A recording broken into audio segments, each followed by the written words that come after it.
Hey, what's selling in here? What's and was trying to take our shit. They wanted to give us a joint venture. I was like, and then there was like the word joint didn't work. We didn't even know what that shit was. Juan-O. Joint venture? What the fuck is that? We didn't know that shit was. So Dino told me he had to see you guys in your turf first. Yeah. He told me the funniest story. So I went to this record store on Canal Street. Okay. And, started asking questions. Hey, what's selling in here? What's hot in here? They were like, the Hot Boys, BG. So I was like, the Hot Boys?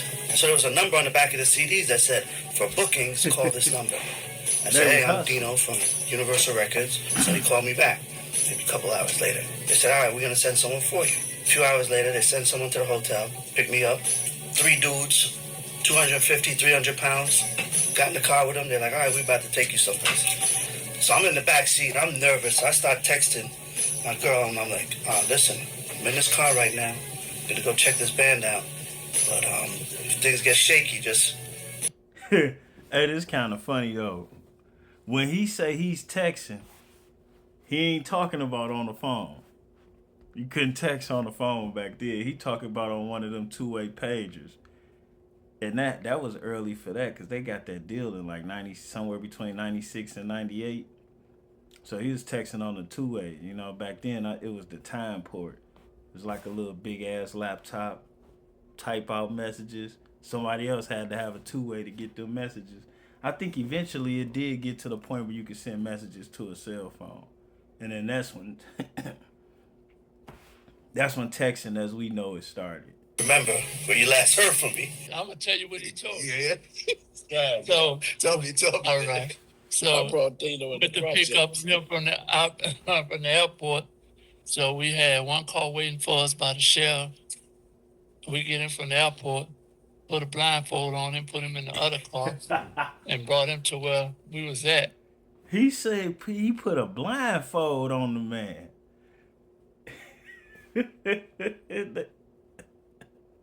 They ignorant as hell. And Dino was sweating.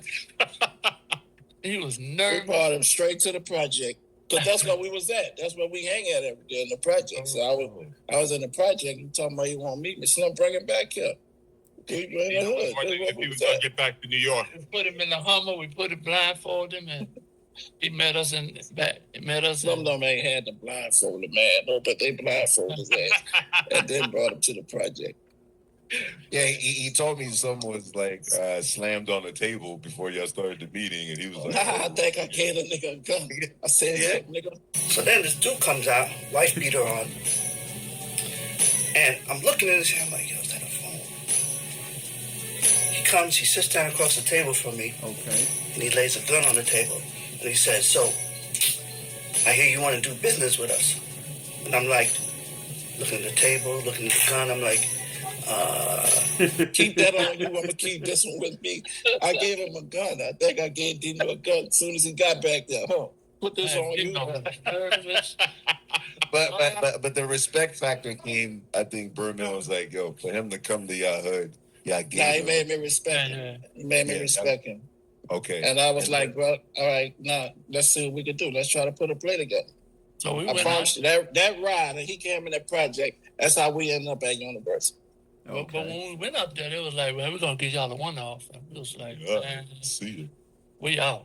We good. So then they was just popping shit we ain't know nothing about. I ain't know nothing about no one-off. I ain't know nothing about no fucking joint venture. All we know is we owning our own shit. And Doug Morris come out the back room said, what's the problem? I said, man, they want to do a one-off. We about to go. And he was like, I wouldn't sell my company either. Said, for sure. We sit back down and talk to him, and that's when we did that deal and that 30 million. And him and Mel got totally involved in our situation. From that day on, they always was totally involved with anything dealing with us. And I think that's what made us had a smoother ride up there, because we ain't had to deal with A&Rs and all that type of shit. Doug and them basically just let us do whatever we wanted to do.